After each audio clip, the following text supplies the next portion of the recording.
मेरे प्यारे future chartered accountants, आप सबका चैनल पर बहुत बहुत स्वागत है। मित्रों, हम लोगों ने चैप्टर नंबर 3 की पढ़ाई शुरू की थी। चैप्टर नंबर 3 का नाम है risk assessment and internal control. आपका लेवल है सीए इंटरमीडिएट, सब्जेक्ट है ऑडिटिंग एंड एथिक्स, और ये जो वीडियोस है ये आपको जनवरी 2025 एग्जाम्स के लिए एप्लीकेबल होने वाले हैं। तो अभी यहाँ पर देखिए, चैप्टर नंबर 3 में हम लोगों ने सब कुछ डिस्कस कर लिया है। अब हमारा चैप्टर नंबर 3 का टॉपिक नंबर 16, जो कि इस चैप्टर का लास्ट टॉपिक है, उसका डिस्कशन शुरू है। टॉपिक नंबर 16 का नाम है the auditor's responses to assessed risk. ठीक है, यानी ऑडिटर साहब ने जो भी उन्होंने जो भी रिस्क का असेसमेंट किया है। जब भी हम ऑडिट का काम शुरू करते हैं तो कोई ना कोई रिस्क का असेसमेंट हमें शुरू करना पड़ता है। ठीक है, तो जो भी हमने रिस्क का असेसमेंट किया है, अगर कोई रिस्क हमें मिलती है during the procedure of audit, तो उन असेस्ड रिस्क को किस तरीके से रिस्पॉन्ड करना है हमारे ऑडिटर साहब ने, ये हमें टॉपिक नंबर 16 सिखाता है। टॉपिक नंबर 16 के हमने पॉइंट नंबर 1 2 3 4 ये 4 पॉइंट्स में, ये 4 नंबर्स पे जितने टॉपिक थे वो सारे के सारे डिस्कस कर लिए हैं। अब हम लोग इस वीडियो से आगे डिस्कशन करने वाले हैं टॉपिक नंबर 5 और उसके आगे के टॉपिक्स। तो यहां पर देखो मित्रों, टॉपिक नंबर 5 आपका क्या कह रहा है? Test of controls. Test of controls में कुल मिलाकर हमें 3 पॉइंटर्स को ध्यान में रखना है। पहला, ऐसे 330 का पैराग्राफ नंबर 8, दूसरा ऐसे 330 का पैराग्राफ नंबर 9, और तीसरा ऐसे 330 का पैराग्राफ नंबर 825, जो कि पैराग्राफ नंबर 9 का एक्सटेंशन है to explain the topic mentioned in paragraph number 9। इस तरीके से टेस्ट ऑफ कंट्रोल्स में हमें ये 3 पॉइंटर्स को ध्यान में रखना है। अब ये जो टेस्ट ऑफ कंट्रोल्स है, यहाँ पे 2 वर्ड्स आपके लिए इंपॉर्टेंट है। पहले कंट्रोल्स यानी इंटरनल कंट्रोल सिस्टम, और दूसरा टेस्ट यानी जो भी आपकी एंटिटी है जिस एंटिटी का आप फाइनेंशियल स्टेटमेंट्स का ऑडिट करने जा रहे हो, उस एंटिटी के इंटरनल कंट्रोल्स आप चेक करोगे। करेक्ट? तो इंटरनल कंट्रोल सिस्टम का जो भी आप टेस्टिंग करोगे उसे ऑडिट की भाषा में सिंपली कहा जाता है टेस्ट ऑफ कंट्रोल्स। अब यहाँ पे पॉइंट नंबर 1 क्या कहता है? पैराग्राफ नंबर 8, जो कि ऐसे 330 है। ऐसे 330 का टाइटल है the auditor's responses to assessed risk. ठीक है, यानी टॉपिक नंबर 16 में मेजरली आपका ऐसे 330 कवर होने वाला है। तो यहाँ पर पहला पॉइंट है, ये आपकी ड्यूटी बताता है ऑडिटर की। यानी पहले पॉइंट में लाइन नंबर 1 और लाइन नंबर 2, ये ऑडिटर साहब की ड्यूटी बताता है कि ऑडिटर साहब को कौन सा टास्क परफॉर्म करना है। बेसिकली ये आपको एक इंस्ट्रक्शन बताता है।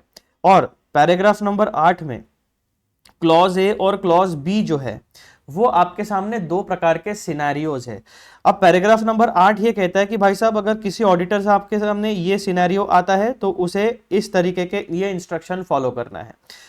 यानी सिनेरियो ए या सिनेरियो बी, इन दोनों में से अगर कोई भी सिनेरियो ऑडिटर साहब के सामने आता है तो उसे पैराग्राफ नंबर 8 में बताया गया ये इंस्ट्रक्शन फॉलो करना पड़ेगा। अब वो क्या इंस्ट्रक्शन है और कौन से सिनेरियोज है, उसके बारे में हम लोग एक बार डिस्कशन करते हैं। The auditor shall design and perform test of controls to obtain sufficient and appropriate audit evidence as to the operating effectiveness of relevant controls. ठीक है, तो इंस्ट्रक्शन क्या देता है पैराग्राफ नंबर 8 हमें? ऑडिटर साहब को क्या करना है? ऑडिटर साहब शैल डिजाइन एंड परफॉर्म, यानी एक प्रोसीजर है, उसको ऑडिटर साहब को डिजाइन भी करना है और उसको परफॉर्म भी करना है। The auditor shall design and perform, क्या डिजाइन करना है और क्या परफॉर्म करना है? Test of controls. क्यों करना है? What is the purpose? To obtain sufficient appropriate audit evidence. Sufficient and appropriate audit evidence gather करना है, लेकिन कौन से पर्सपेक्टिव, कौन से एलिमेंट के लिए, किस बात के लिए sufficient appropriate audit evidence collect करना है? As to the operating effectiveness of relevant controls. यानी जब भी कोई auditor test of controls perform करेगा, यानी फाइनेंशियल स्टेटमेंट से रिलेटेड, पैसों से रिलेटेड, फाइनेंशियल एलिमेंट से रिलेटेड जितने भी इंटरनल कंट्रोल्स है, उसमें से किसी भी इंटरनल कंट्रोल सिस्टम का अगर ऑडिटर साहब ऑडिट करता है, उनका टेस्टिंग करता है, तो पैराग्राफ नंबर 8 ऐसे 330 का वहां पे आपके लिए एक्टिवली एप्लीकेबल रहेगा। वो आपको क्या बताता है, एज एन ऑडिटर आपको डिजाइन एंड परफॉर्म करना है test of controls to obtain sufficient appropriate audit evidence. क्यों? ताकि जो भी रिलेवेंट कंट्रोल्स है वो सही तरीके से काम कर रहे हैं या नहीं कर रहे, इसके बारे में sufficient appropriate audit evidence gather करो। That means reasonable assurance generate करो कि जो भी कंट्रोल्स है, जो भी रिलेवेंट कंट्रोल्स है, वो सारे सही तरीके से काम कर रहे हैं। This is the instruction given in paragraph number 8। अब पैराग्राफ नंबर 8 जो है वो आपको दो सिनेरियोज बताता है। अगर ये दो सिनेरियो ऑडिट के दौरान आपके सामने आते हैं तो ऑडिटर साहब को ये इंस्ट्रक्शन फॉलो करना पड़ेगा। तो पहला सिनेरियो क्या है, the auditor shall design and perform test of controls to obtain sufficient appropriate audit evidence as to the operating effectiveness of relevant controls when, पहला scenario, when the auditor's assessment of risk of material misstatement at the assertion level includes an expectation that the controls are operating effectively। यानी जब भी आप अभी हमें हम लोगों को ये एक बात तो पता चल गई कि हमारे पास दो प्रकार के लेवल्स होते हैं, ठीक है। एक होता है हमारा कंप्लीट फाइनेंशियल स्टेटमेंट का लेवल, एफएस लेवल यानी फाइनेंशियल स्टेटमेंट लेवल, और दूसरा होता है हमारा असर्शन लेवल। असर्शन लेवल में भी हमारे पास तीन प्रकार के लेवल्स होते हैं। पहला क्लासेस ऑफ ट्रांजैक्शंस, दूसरा होता है अकाउंट बैलेंसेस और तीसरा होता है डिस्क्लोजर्स। तो जब भी आप असर्शन से रिलेटेड फाइनेंशियल असर्शंस के हिसाब से फाइनेंशियल एलिमेंट्स का ऑडिट करने वाले हो तो वहां पर the auditors assessment of risk of material misstatement at the assertion level, यानी जब भी आप असर्शन लेवल पे रिस्क मटेरियल मिसस्टेटमेंट का रिस्क असेसमेंट करोगे, तब एक एक्सपेक्टेशन होता है ऑडिटर का कि जो भी आपके इंटरनल कंट्रोल सिस्टम है वो सही तरीके से काम कर रहे हैं। That means operating effectively. The auditors assessment of risk of material misstatement at the assertion level includes an expectation that the controls are operating effectively. That is, the auditor intends to rely on the operating effectiveness of controls in determining the nature, timing and extent of substantive procedures। तो यहाँ पर पहला scenario क्या कहता है कि भाई साहब एज एन ऑडिटर जब भी आप ऑडिट करने जाते हो और जब भी आप असर्शन की लेवल्स से डील करते हो तो असर्शन की तीन लेवल्स होती है, classes of transactions, account balances and disclosures. तो असर्शन लेवल के ऊपर किसी भी एलिमेंट में अगर आप मटेरियल मिसस्टेटमेंट का रिस्क असेसमेंट करते हो तो ऑडिटर एक एक्सपेक्टेशन के साथ इंटरनल कंट्रोल्स के ऊपर अपना रिलायंस रखता है। मतलब क्या, वो इंटरनल कंट्रोल सिस्टम के ऊपर भरोसा करना चाहता है, लेकिन ऑडिटर इंटरनल कंट्रोल सिस्टम के ऊपर तभी भरोसा कर सकता है जब उसे ये थोड़ा बहुत भी लगता हो कि इंटरनल कंट्रोल्स अच्छे तरीके से काम कर रहे हैं। That means operating effectively. और ब्रैकेट में आपको दूसरे शब्दों में कहा गया, that is the auditor intends to rely on the operating effectiveness of controls. जब भी आप इंटरनल कंट्रोल सिस्टम के ऊपर एज एन ऑडिटर भरोसा करना चाहते हो जो मैनेजमेंट ने सेटअप किया हुआ है, तो आपको bare minimum test of controls यानी सैंपल टेस्टिंग तो आपको करना ही पड़ेगा। उसके बाद फिर आप sufficient appropriate audit evidence gather करो and then you can rely on the internal control system of the entity. That is, the auditor intends to rely on the operating effectiveness of controls in determining the nature, timing and extent of substantive procedures। तो जब भी आप assertion level के ऊपर material misstatement के बारे में risk assessment करोगे तो आप एक सर्टन एक्सपेक्टेशन के साथ इंटरनल कंट्रोल सिस्टम के ऊपर भरोसा करोगे कि वो सही तरीके से काम कर रही है। और ये जो रिलायंस ऑन इंटरनल कंट्रोल है ये डिसाइड करेगा आपके nature, timing and extent of substantive procedures, यानी आप अपना ऑडिट डिटेल में किस तरीके से कंडक्ट करोगे ये सिनेरियो नंबर ए आपका डिसाइड कर सकता है। तो जब भी आपके सामने इन ऑडिट सिनेरियो ए आता है एज पर पैराग्राफ नंबर 8 ऐसे 330 आपको यहाँ पे बताए गए इंस्ट्रक्शंस को फॉलो करना है। फिर सिनेरियो बी क्या कहता है, और सिनेरियो ए तो हमने समझ लिया, और सिनेरियो बी क्या कहता है, substantive procedures alone cannot provide sufficient appropriate audit evidence at the assertion level। अब ऐसा हो सकता है कि जब भी एक ऑडिटर सब्सटेंटिव प्रोसीजर्स को परफॉर्म करे तो सब्सटेंटिव प्रोसीजर्स परफॉर्म करने के बाद भी ऐसा हो सकता है कि आपको सफिशिएंट एप्रोप्रिएट ऑडिट एविडेंस ना मिले। तो ऐसे केस में आपको क्या करना है, तो सिनेरियो बी कहता है substantive procedures alone cannot provide sufficient appropriate audit evidence at the assertion level। अब सिनेरियो ए और सिनेरियो बी दोनों में एक कॉमन पॉइंट है, क्या, असर्शन लेवल।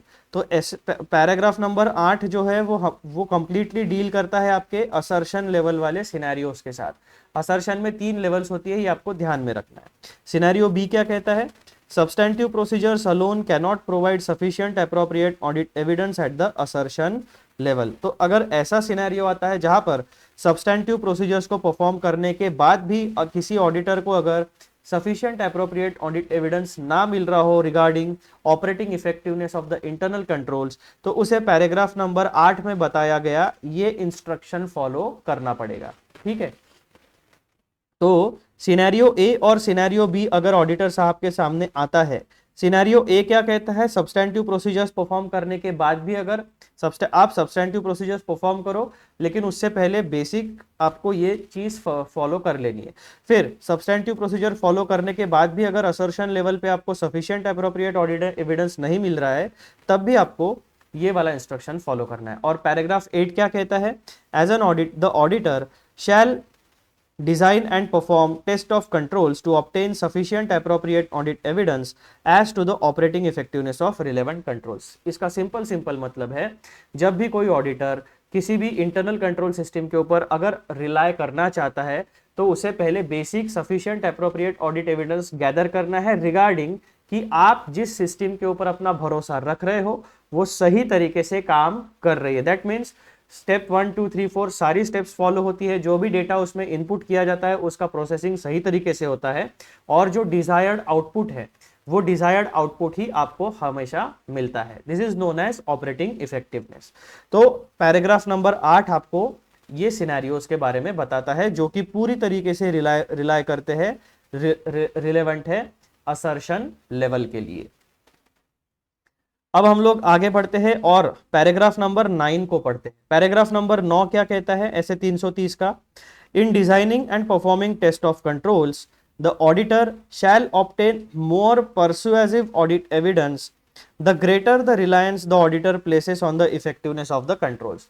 यानी सब्सटेंटिव ऑडिट प्रोसीजर्स परफॉर्म करने के वक्त या ऑडिट प्रोसीजर परफॉर्म करने के वक्त अगर ऑडिटर साहब ने ये डिसाइड कर ही लिया है कि भाई साहब मैं पूरी तरीके से इंटरनल कंट्रोल सिस्टम के ऊपर रिलाय करने वाला हूं, तो आपको मोर परसुएसिव ऑडिट एविडेंस गैदर करना पड़ेगा। ठीक है, सिर्फ आपको लगता है इस बेसिस के ऊपर आप अपना डिसीजन ले नहीं पाओगे। ऑडिट में हमें हमेशा सफिशिएंट एप्रोप्रिएट ऑडिट एविडेंस मिलने के बाद ही हम अपना ओपिनियन उसके ऊपर बना सकते हैं। तो पैराग्राफ नंबर 9 जो है ना वो इसका कंटिन्यूएशन है, लेकिन वो बहुत सिंपल बात बताता है। फिर से सुनो, in designing and performing test of controls, यानी यहाँ पे क्या बताया है, the auditor shall design and perform test of controls. लेकिन ऐसा करते हुए in designing and performing test of controls the auditor shall obtain more persuasive audit evidence. The auditor shall design and perform test of controls to obtain sufficient and appropriate audit evidence as to the operating effectiveness of controls. तो यहाँ पे जो आपका sufficient and appropriate audit evidence है उसका nature कैसा होना चाहिए, मोर परसुएसिव ऑडिट एविडेंस। यानी अलग अलग सोर्सेज से ऑडिट एविडेंस गैदर करो, उनका कोरोबोरेट करो, and then you can decide on further audit procedures.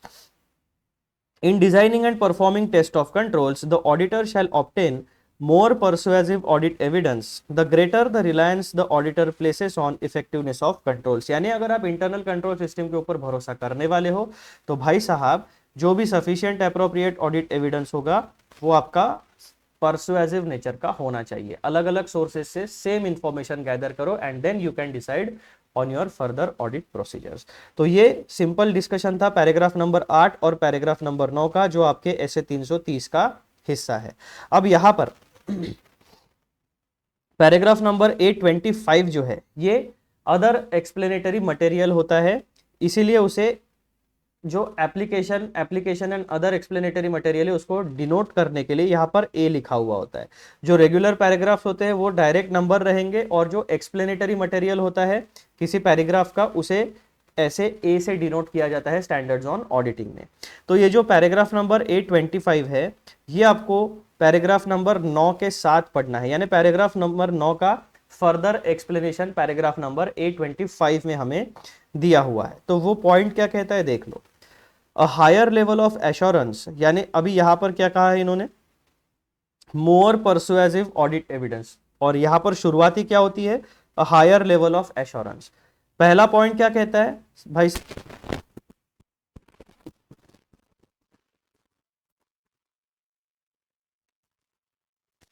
सर्शन level पे अगर आपको कुछ ऑडिट एविडेंस, किसी चीज पर रिलाय करना है इंटरनल कंट्रोल्स के ऊपर, तो आपको sufficient appropriate audit evidence gather करना है इन दो सिनेरियोज में। पैराग्राफ नंबर 9 उसे एक लेवल ऊपर लेके जाता है, आपको कॉशन देता है कि भाई साहब जब भी आप किसी भी टेस्ट ऑफ कंट्रोल्स को डिजाइन या इंप्लीमेंट करोगे तो एक बात ध्यान में रखना, असर्शन लेवल से जुड़ा हुआ जो भी सफिशिएंट अप्रोप्रिएट ऑडिट एविडेंस आप गैदर करने वाले हो वो मोर परसुएसिव होना चाहिए, यानी हायर लेवल ऑफ एश्योरेंस होना चाहिए। अब पैराग्राफ नंबर 825 जो है वो शुरुआत ही कहां से करता है, a higher level of assurance में be sought about the operating effectiveness of controls when the approach adopted consists primarily of test of controls, in particular where it is not possible or practicable to obtain sufficient appropriate audit evidence only from substantive procedures। यानी केवल substantive procedures को perform करने के बाद अगर आपको sufficient appropriate audit evidence नहीं मिल रहा है तो आपको क्या करना पड़ेगा, मोर परसुएसिव ऑडिट एविडेंस को गैदर करना पड़ेगा। मोर परसुएसिव ऑडिट एविडेंस यानी higher level of assurance. Assurances की भी लेवल होती है, एक होता है रीजनेबल एश्योरेंस, तो हमें चाहिए होता है, लेकिन अगर हायर लेवल ऑफ एश्योरेंस की अगर हम बात करें तो एक ही फाइनेंशियल स्टेटमेंट के एक ही एलिमेंट के लिए हम 3 अलग अलग जगह से ऑडिट एविडेंस को गैदर करेंगे, इनको कंपेयर करेंगे एंड उनको कोरोबोरेट करेंगे एंड देन हम सफिशिएंसी एंड एप्रोप्रिएटनेस के बारे में डिसीजन लेने वाले। तो इस तरीके से परम्यूटेशन कॉम्बिनेशन करने के बाद आप लोगों को डिसाइड करना है कि टेस्ट ऑफ कंट्रोल्स में आप किस तरीके से इंटरनल कंट्रोल के ऊपर अपना रिलायंस रख सकते हो, यानी भरोसा कर सकते हो। आई होप आपको पैराग्राफ नंबर 8, 9 और पैराग्राफ नंबर 825 अच्छे से समझ में आ गया है। मैं एक बार रिवाइज कर देता हूं आप लोगों को। पैराग्राफ नंबर 8 आपको 2 सिनेरियोज देता है जो आपको बताता है कि ये 2 सिनेरियो ऑडिट के दौरान अगर आते हैं तो पैराग्राफ नंबर 8 में दिया हुआ इंस्ट्रक्शन आपको फॉलो करना है। और ये पैराग्राफ नंबर 8 जो है टेस्ट ऑफ कंट्रोल्स, ये पूरी तरीके से आपका रिलेवेंट है असर्शन लेवल के लिए, ठीक है। और पैराग्राफ नंबर 9 आपको बताता है कि भाई साहब अगर ये सारी प्रोसीजर्स फॉलो करने के बाद भी अगर आपको सफिशिएंट, अगर आप ये सारी प्रोसीजर्स फॉलो करने के बाद भी अगर आपको जैसा चाहिए वैसा ऑडिट एविडेंस नहीं मिल रहा है, या ऐसे सिनेरियोज अगर आपके ऑडिट में आते हैं तो आपको मोर परसुएसिव ऑडिट एविडेंस गैदर करना पड़ेगा। अब ये मोर परसुएसिव ऑडिट एविडेंस यानी हायर लेवल ऑफ एश्योरेंस आपको गैदर करना पड़ेगा। तो इस तरीके से कुछ 3-4 इंपॉर्टेंट मुद्दे टॉपिक नंबर 5 में जो कि टेस्ट ऑफ कंट्रोल से, इसमें हम लोगों ने डिस्कस कर लिए।